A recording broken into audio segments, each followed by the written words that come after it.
Hi. The objective of today's video will be to help you to reason from the so-called first principles to optimize your chances to pass job interviews. And I'm going to structure this into two parts. First is reasoning from the first principles, preparing a job interview, and then second, reasoning from the first principles to interview well. Okay, so the first part would be preparing job interviews. And let me give you a few examples here. It is probably good advice for most candidates to structure your answers in the STAR format. However, it is not because of your STAR answers that you're going to pass job interviews. Also, it is very comfortable for many candidates that you prepare your elevator pitch, probably also a little bit on the reasoning that the first impression is the last impression. However, it's not your elevator pitch that will make you pass your job interviews, okay? It's also, I could say, go on with more examples that it's a good idea that you use metrics in your answers.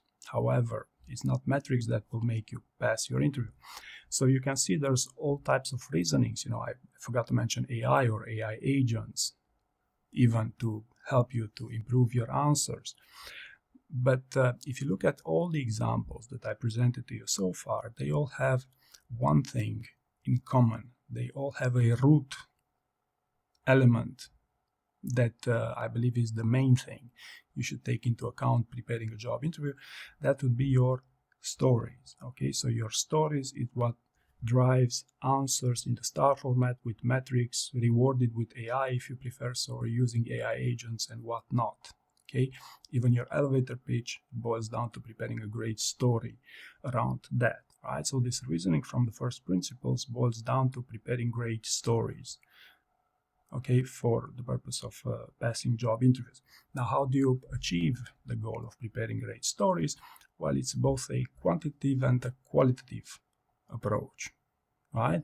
Just to give a few examples here. If you only have 3 stories, it makes little sense to go with the qualitative approach, because it's impossible. You're only going to get asked about your 3 stories, right? So then you would have to employ a quantitative approach, right? Vice versa. I have people preparing 80 stories on my website. So needless to say, you know, they are not really spending their time revising their stories, but rather they're over focusing on quantitative approach versus the qualitative one.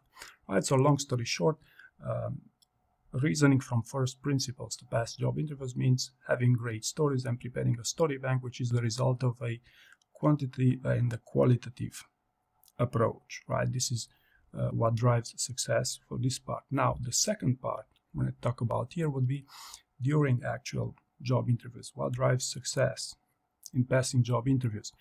And again, to start with a few examples here, some people prefer to have a 4K HD or an HD webcam, or even have multiple angles they would like to use in their interviews, or a professional microphone, for the reason, in order to look well, to make a great impression, right? Or some other people would like to give answers as quickly as possible to sound as convincing as possible in their job interviews, again on the reasoning that they would want to make a great impression here. However, if you would like to, you know, to find the root cause of what drives interview success, you would have to think a bit out of the box here, in the sense that you would have to think about the other party, what the other party will value in your answers.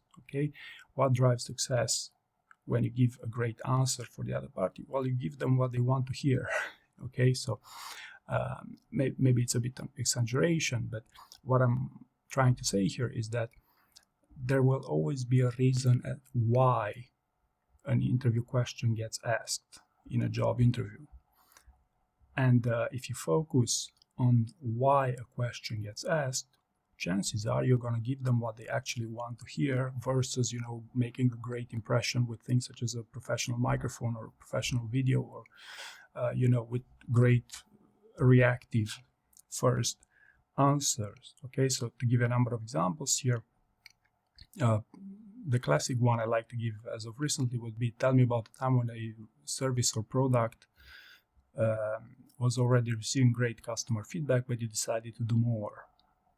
Okay, so if they ask you this interview question, what's the reasoning behind it? And what happens is that vast majority of candidates would give an example of a time when their product or service was a bit scrappy, buggy even, and they fixed it for their customer. When in fact the reason why this question gets asked would be to see what type of standards you have in your work, because a candidate with high standards would give an example of a service that was already working pretty well, and they suggested or they implemented something the customer didn't even know they needed, but ultimately proved to be extremely useful for them. So this is what would mean high standards versus so-so standards, right? So understanding why the question gets asked would make a difference here in many cases, right? Or another classic example would be questions around conflict. Okay, how do you deal with conflicts inside your team? Okay, many people think that the core reason this question gets asked is whether to see if you're a toxic candidate, when in fact, this question of handling conflict gives the interviewer many clues when it comes to your previous experience handling conflict in high-performing environments. Because what happens, many candidates say, hey, I never had any conflicts, I'm a very likable person. And if you tell me this answer, I would tell you, hey, okay, I'm pretty sure you've never been part of a high-performing team, because in a high-performing team, conflict is just normal. It's impossible not to have conflict here, Or another example, how would you deal with conflict if they reframe this question hypothetically? Vast majority of candidates would give answers about their theory about handling conflict, even software engineers, when in fact they couldn't care less about your theory of handling conflict, but about your experience handling conflict, right? And this goes back to the root cause of why questions get asked.